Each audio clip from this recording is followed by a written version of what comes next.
Je vais donc vous présenter le cycle saisonnier des opérations lorsque l'on met en œuvre sur son exploitation les deux méthodes de suppression de couvain étudiées dans le cadre du projet InnovaPi. Voici donc schématiquement représenté une saison apicole avec ces deux méthodes de suppression de couvain, à savoir le retrait total de couvain et la destruction de couvain, donc deux méthodes associées à des traitements à l'acide oxalique en flash. Et on peut voir que quelle que soit la méthode envisagée, la gestion globale à l'échelle d'une saison de varroa destructor s'articule autour de deux périodes clés. Ce traitement de fin de saison donc, qui permet l'élevage d'abeilles d'hiver saines et ce traitement d'hiver qui permet de réduire les foyers résiduels de varroa pour redémarrer la saison suivante avec cet objectif zéro varroa phorétique pour 100 abeilles. Donc pour atteindre cet objectif, il faut considérer que la saison ne commence pas en février-mars, mais bien dès le mois de novembre. Et l'enjeu est de pouvoir traiter à l'acide oxalique son cheptel hors couvain, donc, et ceci peut se faire en attendant la fenêtre naturellement. Donc quand les conditions environnementales et qu'on a une génétique propice à obtenir cet arrêt de ponte naturel. Mais dans certaines conditions climatiques, notamment dans le pourtour méditerranéen, pour atteindre cette fenêtre hors couvain, on peut devoir mettre en place donc, des actions biomécaniques telles que l'encagement de reine ou la destruction de couvain, afin d'avoir un traitement d'acide oxalique dans les bonnes conditions. On a pu voir que le facteur génétique avait son importance donc, sur le rucher expérimental. On avait deux lignées, caucasienne et buckfast, et on a hiverné 2 hivers dans le Piémont ariégeois. Et la lignée caucasienne montrait dès fin octobre des arrêts de ponte permettant d'avoir une fenêtre hors couvain court en novembre pour un premier traitement à l'acide oxalique. Alors qu'à la même période, la lignée buckfast continue à pondre sur 2 à 3 4 de couvain. Donc si toutefois on a loupé cette fenêtre hors couvain naturelle ou que la mise en place de méthodes biomécaniques n'est pas envisageable, on peut envisager donc, la mise en place d'un traitement longue durée donc, pour atteindre cet objectif de zéro varroa phorétique pour 100 abeilles. Encore faut-il s'en assurer. Et pour cela, il faut mesurer le parasitisme sur son rucher en sortie d'hivernage. Donc la méthode est relativement simple, il suffit de prélever 30 à 40 grammes d'abeilles et de faire chuter les varrois selon différentes méthodes. Il en existe 3 principales, au CO2, au sucre glace ou au détergent, donc qui est la méthode qui fait référence en expérimentation. Et on n'est pas obligé de compter toutes ces colonies. Et on estime que pour un rucher de 20 colonies et plus, pour avoir une idée représentative du parasitisme, il suffit de réaliser un comptage sur 8 colonies. Et donc, en fonction des résultats, on va pouvoir adapter donc, la conduite de son cheptel. Et en cas d'échec de traitement d'hiver, donc si on est à plus de 1 varroa phorétique pour 100 abeilles, envisager éventuellement des traitements de rattrapage. Si on situe à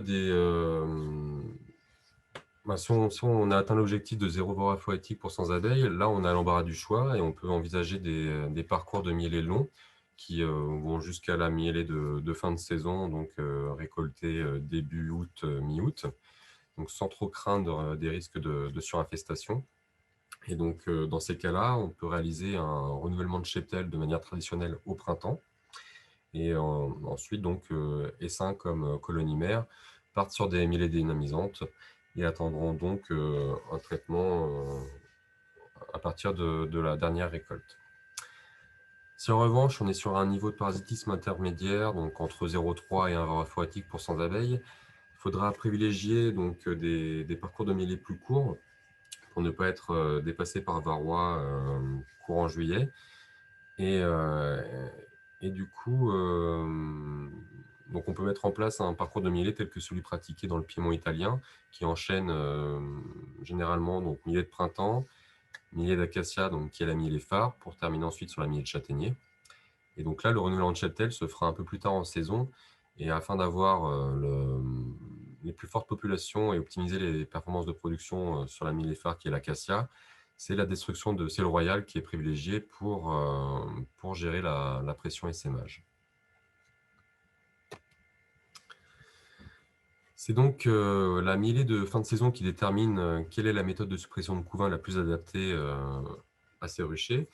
Donc une mielée bloquante, typiquement la lavande ou le lavandin, sera très appropriée à la mise en place d'une destruction de couvain, tandis qu'une mielée dynamisante telle que châtaignier pourra faire l'objet d'un retrait total de couvain, donc qui permet d'associer lutte contre varroa et renouvellement de cheptel.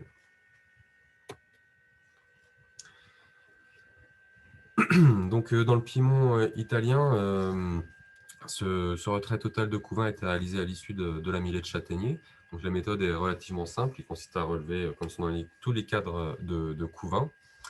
Elle peut aussi être associée partiellement à de la destruction de couvain, notamment pour les cadres de rive où les surfaces de couvain sont négligeables. Dans ces cas-là, pour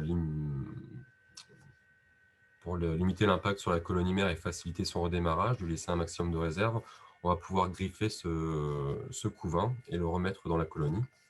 Tandis que les autres cadres, donc avec des grosses surfaces de couvain, seront valorisés sous forme d'essaims. Et donc, dans la colonie mère, on aura donc une absence totale de couvain qui permettra un traitement efficace à l'acide oxalique en flash. Concernant les essaims, on peut aussi atteindre une fenêtre hors couvain assez facilement. Donc, en introduisant 7 jours après donc la constitution de l'essaim, au moment de casser les cellules royales, on introduit une cellule royale au stade J6, ce qui permet d'avoir donc une fenêtre hors couvain entre l'émergence totale du couvain et le début de la ponte de la nouvelle reine. L'intérêt de faire ce renouvellement de cheptel tardivement, c'est de profiter des fortes chaleurs estivales. Donc, on a besoin de peu d'abeilles pour assurer l'émergence du couvain. Donc, pour 5 cadres de couvain dans les ruchettes, on mettait un seul cadre couvert d'abeilles. Donc, c'était suffisant avec des nuits supérieures à 20 degrés pour assurer une bonne émergence. On peut voir ici une photo d'un cadre de couvain d'un des essaims constitués mi-juillet. Donc, les populations sont relativement belles, avec des jolis couvains bien compacts. Donc, globalement, on avait plutôt une bonne... on était autour de 70% d'essaims constitués qui étaient mis en hivernage. Passons maintenant donc à la méthode de destruction de couvain. Donc, elle a montré des résultats très concluants à l'issue de la mielée de lavande. Donc, une mielée très bloquante, on se retrouve avec des quantités de couvain de la taille d'une orange ou d'un pamplemousse sur 2 à 3 cadres. Et donc, ce couvain, c'est un piège à varroa au final. Et donc, il ne faut pas avoir trop d'état d'âme à le griffer. Donc, on peut voir sur cette photo, c'est réalisé à l'aide d'une griffe à désoperculer. Mais il ne suffit pas de désoperculer le couvain, il faut vraiment griffer tous les stades larvaires jusqu'à la gaufre. Et donc, on fait de la bouillie larvaire, mais c'est très vite nettoyé par les colonies. En moins de 48 heures, on a des cadres propres, partiellement rebâtis, avec une reine qui commence à repondre. Et donc, suite à la destruction, on a créé cette fenêtre de traitement hors couvain pour une action optimale de l'acide oxalique en flash. Quelle que soit la méthode de suppression de couvain étudiée, et ça de manière un peu plus marquée avec la méthode de retrait total de couvain, on a constaté une augmentation des réserves quand même. Donc, si les conditions environnementales ne sont pas propices, si ça ne mielle pas assez, ces stratégies peuvent nécessiter un suivi un peu plus important de la part de l'apiculteur et une stimulation plus soutenue afin de reconstituer des belles populations en vue de la mise en hivernage. Bon, pour conclure, les 2 méthodes alternatives étudiées s'avèrent relativement rapides comparées à d'autres méthodes biomécaniques telles que l'encagement de rennes. Et elles s'avèrent également très efficaces pour réduire drastiquement la population de la pression varroa en fin de saison. Toutefois, vu qu'elles sont associées à des traitements flash, on diminue certes cette pression varroa, mais il faut bien avoir en tête que pendant toute la période automnale, les colonies se redéveloppent en l'absence d'acaricides dans les colonies. Donc, la dynamique varroa est plutôt positive, sans toutefois atteindre des seuils problématiques lors de la mise en hivernage. Toutefois, ces populations de varroa reconstituées là, peuvent être problématiques au cours de la suite de la saison, lors du redémarrage des colonies. C'est pourquoi ces deux méthodes ne peuvent pas être envisagées si elles ne sont pas associées à des traitements d'hiver efficaces. Donc pour terminer, je tiens à remercier tous les collègues, apiculteurs et stagiaires, ainsi que tous les partenaires du projet qui ont permis la réalisation de cette belle aventure.